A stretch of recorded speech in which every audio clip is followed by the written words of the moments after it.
And when Rachel saw that she did not bear for Jacob, Rachel envied her sister, and she said to Jacob, "Give me sons, otherwise I will die." And Jacob's anger was kindled against Rachel, and he said, "Am I in God's stead, who has withheld from you the fruit of the womb?" And she said, "Look, my slave Bilhah, go into her, that she may bear on my knees, and I also may obtain children by her." And she gave him Bilhah her slave as wife, and Jacob went into her. And Bilhah became pregnant, and bore Jacob a son. And Rachel said, "God has judged me, and has also heard my voice, and has given me a son." Therefore she called his name Dan. And Bilhah, Rachel's slave, became pregnant again, and bore Jacob a second son. And Rachel said, "With mighty wrestlings I have wrestled with my sister, and have prevailed," and she named him Naphtali.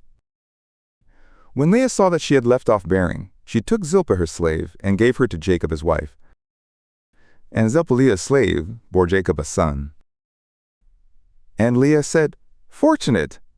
And she named him Gad. And Zilpah Leah's slave bore Jacob a second son. And Leah said, "I am happy, for the daughters will call me happy," and she named him Asher. And Reuben went in the days of wheat harvest, and found mandrakes in the field, and brought them to his mother Leah. Then Rachel said to Leah, "Give me, I pray you, of your son's mandrakes." And she said to her, "Is it a small matter that you have taken away my husband? And would you take away my son's mandrakes also?" And Rachel said, "Therefore he will lie with you tonight for your son's mandrakes." And Jacob came from the field in the evening, and Leah went out to meet him and said, "You must come in to me, for I have surely hired you with my son's mandrakes." And he lay with her that night. And God listened to Leah, and she became pregnant, and bore Jacob a fifth son. And Leah said, "God has given me my wages, because I gave my slave to my husband," and she named him Issachar. And Leah became pregnant again, and bore a sixth son to Jacob. And Leah said, "God has endowed me with a good dowry. Now will my husband dwell with me, because I have borne him 6 sons," and she named him Zebulun. And afterward she bore a daughter, and named her Dinah.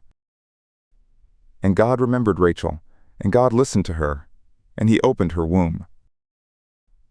And she became pregnant, and gave birth to a son, and said, "God has taken away my reproach."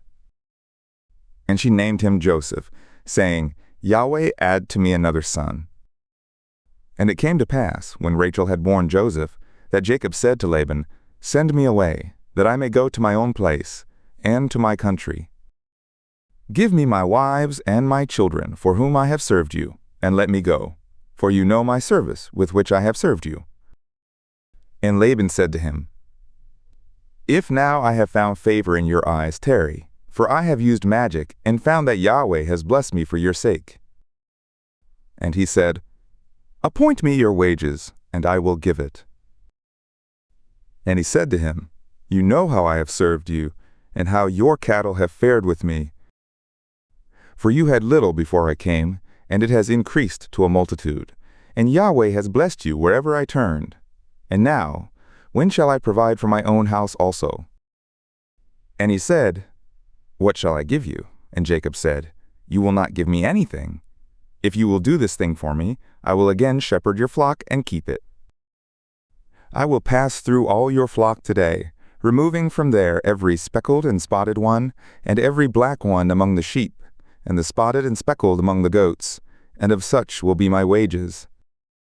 So will my righteousness answer for me hereafter, when you will come concerning my wages that are before you, every one that is not speckled and spotted among the goats, and black among the sheep, that if found with me will be counted stolen." And Laban said, "Agreed, let it be according to your word." And he removed that day the he-goats that were ring-streaked and spotted, and all the she-goats that were speckled and spotted, every one that had white in it, and all the black ones among the sheep, and gave them into the hand of his sons. And he set 3 days' journey between himself and Jacob, and Jacob shepherded the rest of Laban's flocks. And Jacob took for himself rods of fresh poplar, and of the almond, and of the plane tree, and peeled white streaks in them, and made the white appear which was in the rods. And he set the rods which he had peeled across from the flocks in the gutters in the watering troughs where the flocks came to drink, and they conceived when they came to drink. And the flocks conceived before the rods, and the flocks brought forth ring-streaked, speckled, and spotted. And Jacob separated the lambs, and set the faces of the flocks toward the ring-streaked and all the black in the flock of Laban. And he put his own droves apart, and didn't put them to Laban's flock. And it came to pass, whenever the stronger of the flock conceived, that Jacob laid the rods before the eyes of the flock in the gutters, that they might conceive among the rods. But when the flock was feeble, he didn't put them in. So the feebler were Laban's, and the stronger Jacob's. And the man increased exceedingly, and had large flocks, and female slaves and male slaves, and camels and donkeys.